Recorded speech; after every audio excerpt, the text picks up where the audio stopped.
السلام علیکم، میرا نام محمد ریحان ہے اور آج ہماری عربی زبان کی یہ پہلی کلاس ہے۔ تو سب سے پہلے یہ بات آپ دیکھیں کہ کوئی بھی زبان سیکھنے کا دو طریقے ہمارے ہاں ہوتے ہیں۔ پہلے طریقہ تو یہ ہوتا ہے کہ اس زبان کو اس طرح سیکھا جائے کہ جس طرح ایک بچہ سیکھتا ہے، یعنی اس ماحول میں رہا جائے۔ دوسرا طریقہ ہوتا ہے کہ اس زبان کے اصولوں کے مطابق، اس زبان کے قواعد کے مطابق، گرامر کے تھرو اس زبان کو سیکھا جائے۔ عموماً جب انسان بڑا ہو جاتا ہے اور انسان کو کسی زبان کے سیکھنے کا ماحول میسر نہیں آتا تو وہ اسی دوسرے طریقے کو اپنایا کرتا ہے۔ تو عربی زبان میں بھی ایسا ہی ہے۔ تو عربی زبان کو روایتی طریقہ بھی اسے کہا جاتا ہے عربی زبان سیکھنے کا، اور اس طریقے کے مطابق عربی زبان بہت سارے لوگ سیکھتے بھی ہیں۔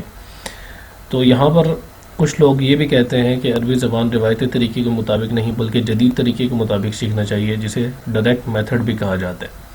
تو انشاءاللہ ڈائریکٹ میتھڈ سے بھی ہم اس کے بھی ویڈیوز اپلوڈ کریں گے، اس کی پوری سیریز اپلوڈ کریں گے۔ تو یہاں پر ہم انشاءاللہ ٹریڈیشنل وے میں عربی زبان کو سیکھنے کی اور سمجھنے کی کوشش کریں گے۔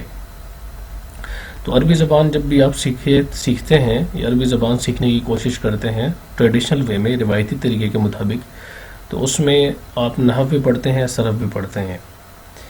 تو نحو اور صرف یہ دونوں ایک ایسی چیزیں ہیں، یا ایک الگ الگ آپ اسے فن بھی کہہ سکتے ہیں۔ اس میں آپ جو جملے کی ساخت ہے اسے بھی پڑھتے ہیں، جملہ کس طرح بنتا ہے اسے پڑھتے ہیں، کیونکہ جو عربی زبان ہے یا کوئی بھی زبان ہے اس میں ایک لفظ دوسرے لفظ سے مل کر بنتا ہے اور کئی الفاظ مل کر ایک جملہ بنا کرتے ہیں۔ تو اس جملے کی پہچان آپ کو اسی وقت ہوگی جب اس جملے میں موجود انگریڈینٹس کا آپ کو پتہ ہوگا، اس کے اجزاء کا آپ کو پتہ ہوگا۔ تو دیکھیں عربی زبان میں ہم یہ والی جو ہماری سیریز ہے اس کو ہم انشاءاللہ نحو کو لے کے چلیں گے، پھر انشاءاللہ صرف کو بھی ہم آگے بیان کریں گے۔ صرف کی بھی ہم انشاءاللہ پوری ایک اپنی سیریز رکھیں گے۔ تو سب سے پہلے آپ یہ دیکھیں کہ بنیادی طور پر کوئی بھی جملہ ہوتا ہے اس کے تین اجزاء ہوتے ہیں، تین انگریڈینٹس ہوتے ہیں۔ اسم ہوتا ہے جسے ناؤن بھی کہتے ہیں انگلش میں، فعل ہوتا ہے جسے ہم ورب کہتے ہیں، حرف ہوتا ہے جسے ہم کوئی لیٹر کہہ سکتے ہیں، پریپوزیشن ہم کہہ سکتے ہیں۔ تو ان تین اجزاء سے مل کر کوئی جملہ بنا کرتا ہے، اور جن میں سب سے پہلی چیز اسم ہے۔ اسم کہتے ہیں کسی ایسی چیز کو کہ جس کے معنی دوسرے کلمے کے ملائے بغیر معلوم ہو جائیں، یعنی بذات خود وہ ایک انٹیٹی ہو، کسی شخص کا نام ہو، کسی پلیس کا نام ہو، یا کسی جگہ کا نام ہو، یا کوئی ایسا چیز ہو کہ جس کو بذات خود اپنی جگہ قائم دائم ہو۔ جیسے رجل کہتے ہیں عربی زبان میں مرد کو۔ اب مرد کا جو لفظ ہے یہ بذات خود کسی ایک ایسی انٹیٹی کے بارے میں ہمیں انڈیکیٹ کر رہا ہے، بتلا رہا ہے، جس کے بارے میں ہم جان سکتے ہیں۔ تو دوسرا ہے مفتاح۔ مفتاح کہتے ہیں چابی کو۔ اسی طرح چابی جب آپ سنتے ہیں تو آپ کے ذہن میں پورا ایک نقشہ آ جاتا ہے کہ یہ چابی ہے۔ اچھا، دوسری چیز ہے فعل۔ فعل وہ کلمہ ہے کہ جس کے معنی دوسرے کلمے کے ملائے بغیر ہمیں معلوم ہو جائیں اور اس میں کوئی زمانہ بھی پائے جائے۔ بہرحال ایک طرح سے ایک تعریف یہ بھی کی گئی ہے، لیکن یہ ہے کہ آپ سمپل یہ یاد رکھیں کہ فعل اسے کہتے ہیں کہ جس میں کوئی ایکشن ہوتا ہے، کوئی کام ہوتا ہے، تو اس کو ہم فعل سے تعبیر کرتے ہیں اور اس کے معنی آپ کو دوسرے کلمے کے ملائے بغیر بھی معلوم ہو جاتے ہیں۔ جیسے اس نے مارا، تو اب اس نے مارا بذات خود ایک جملہ ہے، اور اس سے آپ کو کچھ معلومات بھی ہو رہی ہیں کہ کسی نے کسی کو مارا ہے۔ تو ایک سرسری سی معلومات بھی آپ کے ذہن میں آ جاتی ہیں، اور اس میں ایک زمانہ بھی پایا جاتا ہے، یعنی اس نے مارا، اس سے مراد یعنی پہلے مارا ہے اس نے، ماضی کا زمانہ اس کے اندر موجود ہے۔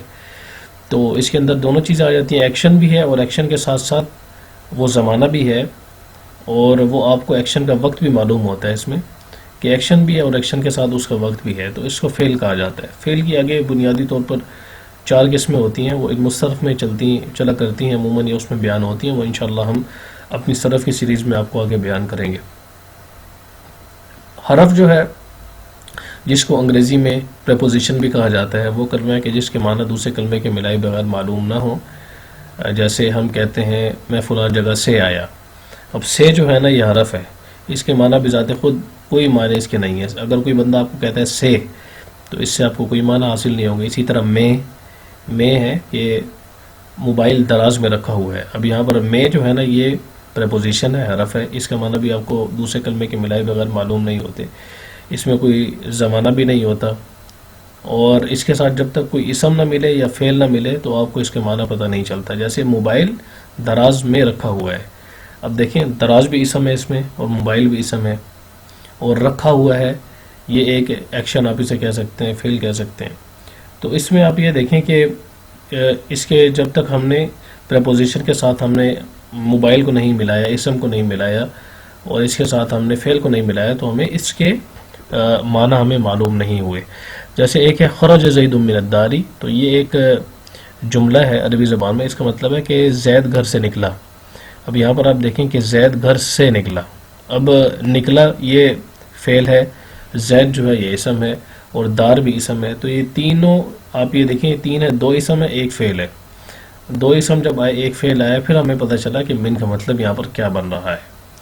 تو حرف کی بھی آگے دو قسمیں ہوتی ہیں، پھر انشاءاللہ ہم یہ آپ کو ڈیٹیل میں جب اس کو پڑھیں گے پھر آپ کے ساتھ ڈسکس بھی کریں گے کہ اس کی کون کون سی قسمیں ڈیپتھ کے ساتھ. ابھی فی الحال آپ کو یہ تینوں چیزیں معلوم کرنی ہے. اور بھی مفید لیسنز کے لیے اور بھی مفید عربی زبان سے متعلق معلومات کے لیے ہمارے ساتھ جڑے رہیے گا. السلام علیکم ورحمۃ اللہ وبرکاتہ.